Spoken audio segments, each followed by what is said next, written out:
Hello student, welcome to my channel. आज हम पढ़ने वाले हैं class +2 sociology important question for exam lesson 11। Already मैं 10 लेसन करा चुका हूँ। कोई डाउट्स हो तो कमेंट बॉक्स में पूछा कीजिए, और जो विद्यार्थी पूछते हैं उनको पता है कि उनके आंसर्स आसानी से मिलते हैं, तो अपने डाउट्स क्लियर किया कीजिए। एक बार फिर से देखते हैं lesson 11, acculturation, assimilation and integration. Acculturation दो वर्ड से मिलकर बना है। पहले ये कल्चर, जो कल्चर होता है इंडियन कल्चर अब मान के चलते हैं, फिर इंडियन कल्चर में अगर कोई और कल्चर जब मिक्स होता है तो हम उस वर्ड को बोलते हैं एक कल्चरेशन, यानी टर्म्स ऐड होना दो टर्म्स का। अब आज के टाइम आप देख सकते हैं कि इंडियन और वेस्टर्न काफ़ी हद तक मिक्स हो गया है, तो इसी कल्चर को हम बोलते हैं एक कल्चरेशन। एसिमिलेशन और दूसरा इंटीग्रेशन। इंटीग्रेशन आपको पहले से पता होगा, इंटीग्रेट हमने वर्ड सुना होगा साइंस में, कुछ हद तक मैथ में भी ये वर्ड सुन चुके हैं पहले भी, लेकिन सोशियोलॉजी में भी कुछ ऐसा ही है, बस टर्म्स आपको समझने की जरूरत है। एकीकरण को ही हम इंटीग्रेशन कहते हैं। एकीकरण, यूनिटी, ये वर्ड पहले था, इंटीग्रेशन सोशियोलॉजी का टर्म है। एसिमिलेशन कहते हैं आत्मसातकरण।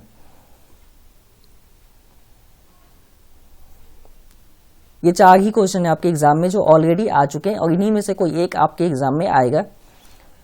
हो सकता है कि शायद डिफरेंट भी हो, टर्म्स चेंज हो, लेकिन अगर आप ये सभी क्वेश्चन करके जाएंगे तो मुझे उम्मीद है कि आपके इस चैप्टर में से क्वेश्चन स्किप नहीं होंगे। 3 घंटे टाइम होता है स्टूडेंट्स के पास, 29 क्वेश्चन होते हैं, 100 मार्क्स का एग्जाम होता है।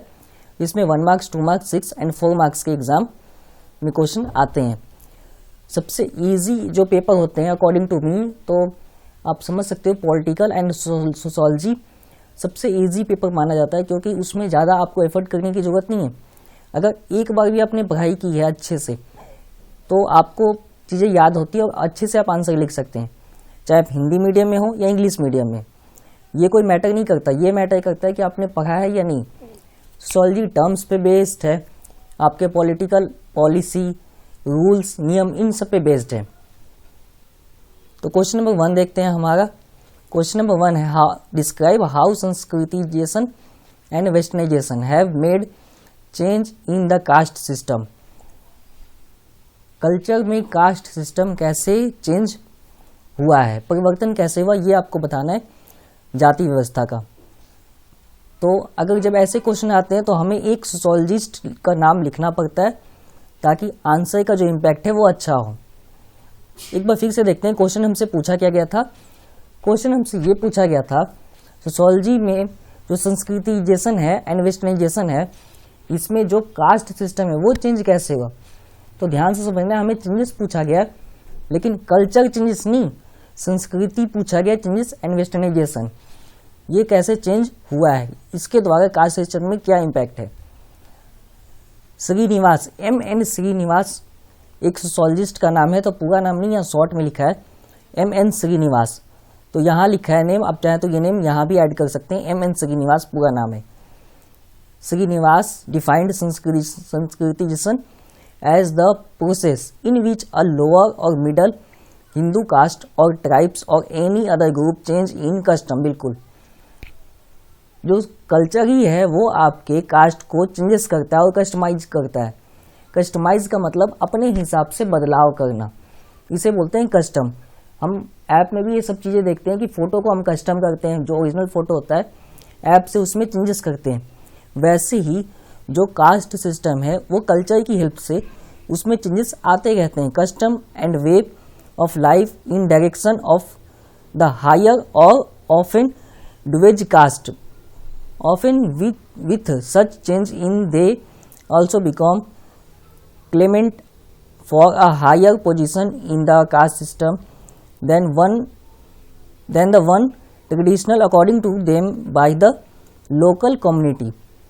अब सिंपल है, जो हायर कास्ट होते हैं, लोअर कास्ट होते हैं, उनमें पोजीशंस होते हैं, पोजीशंस के अकॉर्डिंग है। अब थोड़ा सा एग्जांपल आपको पहले ही पता होगा कि ब्राह्मण पूजा पाठ ही करते हैं, जो योद्धा हैं उनके अलग कैटेगरीज है, जो लोअर वर्क है उसके अकॉर्डिंग। तो कास्ट में पोजीशन के अकॉर्डिंग बनाए गए हैं कास्ट। ये कोई नया नहीं है, ट्रेडिशनल सिस्टम है। ये आपको लोकेलिटी कम्युनिटी में भी ये सब दिखेगा, लोकल कम्युनिटी में भी ये सब आसानी से देख सकते हैं। तो पहले स्टेटमेंट में हमने यही लिखा है कि कास्ट जो होते हैं वो चेंज कैसे होते हैं, कस्टमाइज करके चेंज होते हैं लाइफ के वे के अकॉर्डिंग, हायर एंड लोअर दोनों। A clear example of Sanskritism is the adoption of pure vegetarianism in imitation of the Dvej caste by people of the so-called lower caste who are not traditionally opposed to non-vegetation food। अब cast के changes के लिए दूसरा example दिया गया है कि cast के चेंजेस फूड के अकॉर्डिंग होते हैं। अगर एक व्यक्ति नॉनवेज है तो वो ब्राह्मण ही होगा, नॉनवेज जो होते हैं वो आपके ब्राह्मण नहीं होते, ब्राह्मण होते हैं शुद्ध शाकाहारी। बाकी जो लोअर कास्ट हो गए वो होते हैं नॉनवेज। तो ये है वेज एंड नॉनवेज में, तो ध्यान रखना है। इसलिए यहाँ स्पेशली बोला गया कि वेजिटेरिज्म, तो जो वेजिटेबल्स यानी फ्रूट फल सब्जी ये खाते हैं ये अपर क्लास होते हैं। जो लोअर क्लास होंगे उस क्लास को सीधा बोला गया कि वो नॉन वेजिटेरियन होते हैं। तो ये एग्जाम्पल है कि दूसरा बोला गया कि कास्ट सिस्टम इसके फूड के अकॉर्डिंग भी चेंज होता है। पहला चीज हमने बताया कस्टमाइज, सेकंड है फूड के अकॉर्डिंग, और थर्ड चीज हमने देखना है कि कैसे होता है।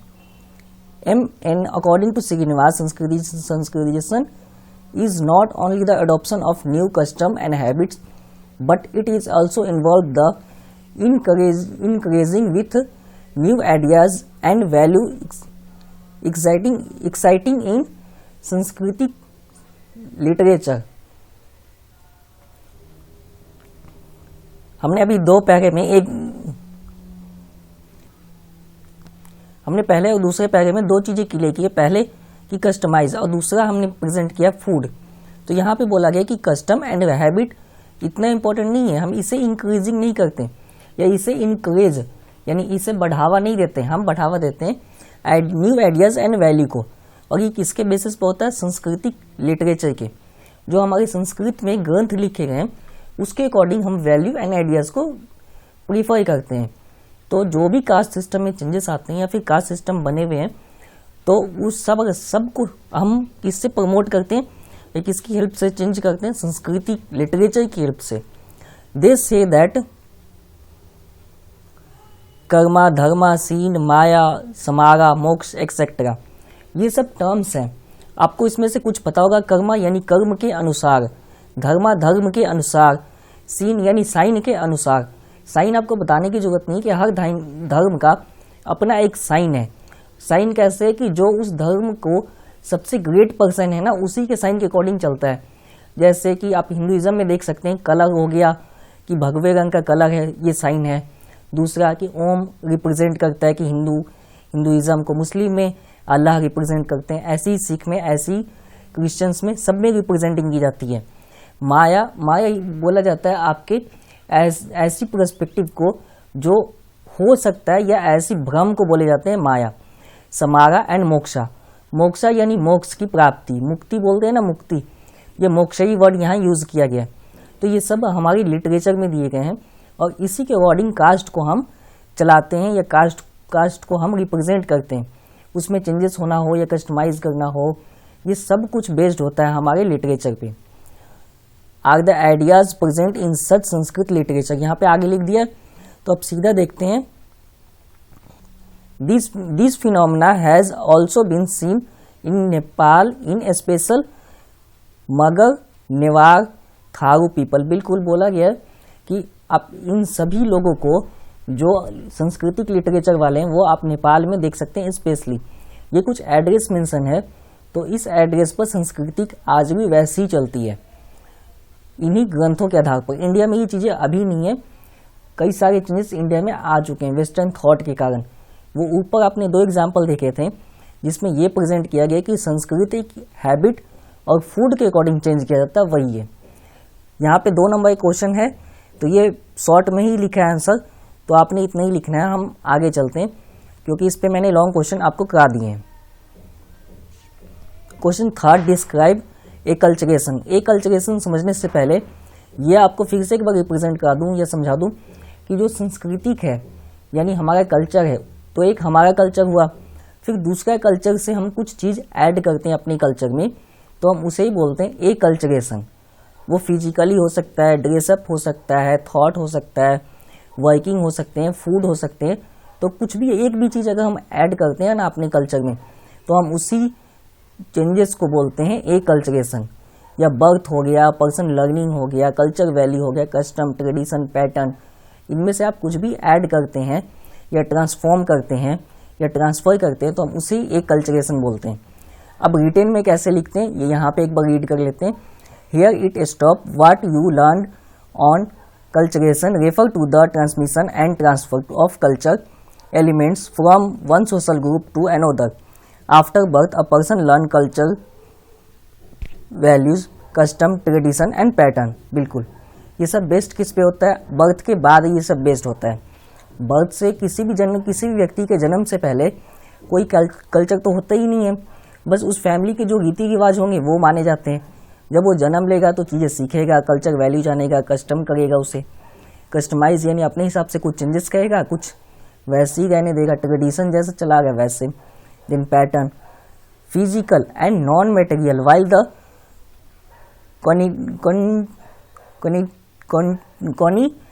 cognitive and normative aspect are non-material. The physical dimensions are important for increasing production and raising the standard of living. बिल्कुल, जो आपका एकल्चरेशन है वो स्पेशली बेस्ड है आपके लिविंग स्टैंडर्ड पे, स्टैंडर्ड ऑफ लिविंग पे। कैसे कि हमें लगता है हमारे कल्चर जो है वो लो है, तो हम अपने स्टैंडर्ड को बढ़ाने के लिए physical and non physical dimensions को वर्क करते हैं और उसे इंटीग्रेट करते हैं, उसके फंक्शंस को चेंज करते हैं, ये सब करते हैं, फंक्शन ऑफ कल्चर। तो फोर्थ क्वेश्चन देखते हैं। आपका पहला सांस्कृतिक पे था, सेकंड में मैंने रिप्रेजेंट इसलिए नहीं किया कि पहले ही वाले में से ही पॉइंट्स उसमें लिए गए, तो उसमें आपको ज़्यादा समझाने की जरूरत नहीं है। थर्ड था आपका ए कल्चरेशन, वो इसमें मेन यही था कि ए कल्चरेशन का टर्म क्या है। दूसरा कि ए कल्चरेशन होता ही क्यों है, अगर इसकी जरूरत हमें क्यों है, तो वो जरूरत है स्टैंडर्ड ऑफ लिविंग, यानी रहन सहन में हमें बदलाव चाहिए होता है। हमें लगता है कि हमारा जीवन स्तर छोटा है या फिर नीचा है, इसको हम ठीक करने के लिए अदर कल्चर को अडॉप्ट करते हैं, जिसमें से person learning, culture value, custom, tradition, ये सब आ सकते हैं। तो उम्मीद है ये भी क्वेश्चन आपको समझ आ गया होगा, तो आप अच्छे से प्रैक्टिस कर सकते हैं। Question number 4, what are the component of integration बताने। इंटीग्रेशन से अगर इंटीग्रेशन याद रखना है तो आपने सेकेंड वर्ड माइंड में याद रखना है यूनिट। यूनिटी सभी को पता है, एकीकरण को कहते हैं एकजुट होकर रहना, इसे हम बोलते हैं यूनिटी। और जो सोशियोलॉजी हो गया, पॉलिटिकल हो गया, हिस्ट्री हो गया, ज्योग्राफी हो गया, इन सभी बुक्स में आपको यूनिटी वर्ड का नहीं दिखेगा या कम ही दिखेगा, इन सब के जगह इंटीग्रेशन दिखता है। मैथ में जिन्होंने पहले पढ़ा या साइंस में पढ़ा उन्हें वर्ड की मीनिंग पता है कि जोड़ना होता है। सोशियोलॉजी में भी सेम है, एक होकर रहना होता है, पॉलिटिकल में भी सेम है यूनिटी, एंड ज्योग्राफी में भी सेम है यूनिटी। आपके और जो एसएसटी के बुक्स हैं उन सब में ये वर्ड जो है इंटीग्रेशन यूज होता है। +2 से ही स्टार्ट हो जाएगा आपके, या +1 से ही। 10th के बाद आप इंटीग्रेशन ही वर्ड ज़्यादातर देखेंगे अपने बुक्स में। तो एक बार स्टार्ट करते हैं। उम्मीद है आपको ये क्वेश्चन समझ में आ गया कि एकीकरण के कंपोनेंट कौन कौन से, ये पूछे गए हमें। एकीकरण का डेफिनेशन यहाँ नहीं पूछा गया, कंपोनेंट पूछे गए, ध्यान रखना है। डेफिनेशन सिंपल है कि integration is a unity that's called unit make a connect and collective peoples. बस इतना ही आप लिख सकते हैं। बाकी अगर डेफिनेशन आता है तो ये पूरा पैरा आपने लिखना है, सेम टू सेम, कुछ भी चेंजेस नहीं करना है। Integration is a process of assemble और unifying many different component into a single unit. Integration gathering member to live together. He bring together and force the member to live in a group. बिल्कुल, अब integration दो चीज़ें करता है, एक forcefully group यानी कि समूह बनाता है, और कई बारी समूह खुद बन जाते हैं।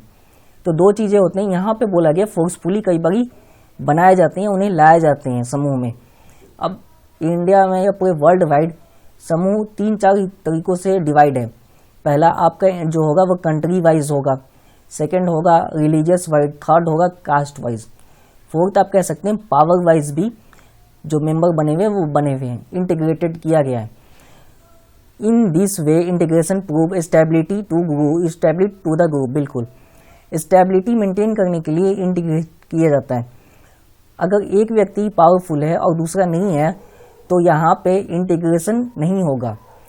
दोनों के पास पावर होनी चाहिए, थोड़ी बहुत या कम या ज़्यादा, ताकि वो इंटीग्रेट रह सकें और स्टेबिलिटी मेंटेन हो। It act as a process of organisation. बिल्कुल, ये एक्ट वैसे करता है जैसे एक ऑर्गेनाइजेशन एक्ट करता है। कोई कंपनी होती है, वो एक प्रकार का इंटीग्रेशन का सबसे बड़ा एग्जाम्पल है। आप किसी भी कंपनी का एग्जाम्पल ले सकते हैं, जियो, एयरटेल, ये सब एग्जाम्पल ही हैं आपके सामने।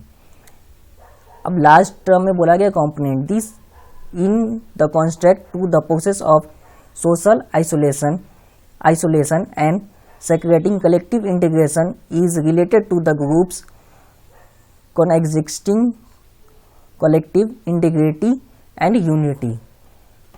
तो ये सब बोले गए, ये सब कंपोनेंट है। लास्ट क्वेश्चन सीधा देखते हैं कि हमसे पूछा गया explain the concept of cultural mosaic. Cultural mosaic अगर आपको समझना है तो सीधा आपने याद रखना है कि आदि मानव से इंसान बनने के बाद जो हम जीवन शैली या जो जीवन अपना रहे हैं ना, उसे ही हम कहते हैं कल्चरल मोज़ेक। आदि मानव के पास कल्चर थे, हड़प्पा सभ्यता के पास कल्चर थे, और हड़प्पा सभ्यता के जो थे वो हमारे पूर्वज ही हुए, तो उन्हीं से कल्चर हमने भी अडॉप्ट किया है। तो आदि मानव और हमें एक सबसे बड़ा डिफरेंस है कि उनके पास जो कल्चरल थे वो जंगलों वाले थे culture.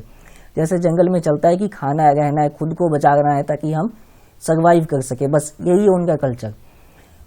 Living standard, thinking, intelligence, custom, life, ये सब कुछ भी नहीं था। तो ये सब चेंजेस हमने किए, तो हम इसे ही जो चेंजेस करके हमने नई चीज़ों को अडॉप्ट किया, इसे ही बोलते हैं cultural mosaic. The meaning of culture is the state of being improved man in by nature a progressive animal. बिल्कुल, जो इंसान है वो एक ऐसा प्राणी है या ऐसा जीव है जो अपने आप को बढ़ावा देता है, अपने आप को विकसित करता है। It continuously improve and improve the nature condition around it with the use of intelligence. Every such way of life, custom, way of life, ethics, new research and invention by the man rising above the status of animal and wild and become civilized. Civilization is a part of culture. बिल्कुल, जो civilization आपने सुना था वो part of culture ही है। तो उम्मीद है आप सभी को इस वीडियो से हेल्प हुआ होगा। तो संस्कृत इस चैप्टर से क्वेश्चन आना कंफर्म है, चाहे आप एग्ज़ाम देते हैं अप्रैल में या फिर दिसंबर में या अक्टूबर में, तीनों एग्ज़ाम में सेम पैटर्न होता है और आपके एक क्वेश्चन कंफर्म होगा, 6 नंबर का या 4 नंबर का आता कंफर्म है क्वेश्चन। आपके कोई डाउट हो तो कमेंट बॉक्स में पूछा कीजिए। जो विद्यार्थी पूछते हैं उन सभी को धन्यवाद। चैनल को सब्सक्राइब कीजिए, वीडियो को लाइक कीजिए। नेक्स्ट वीडियो में मिलेंगे।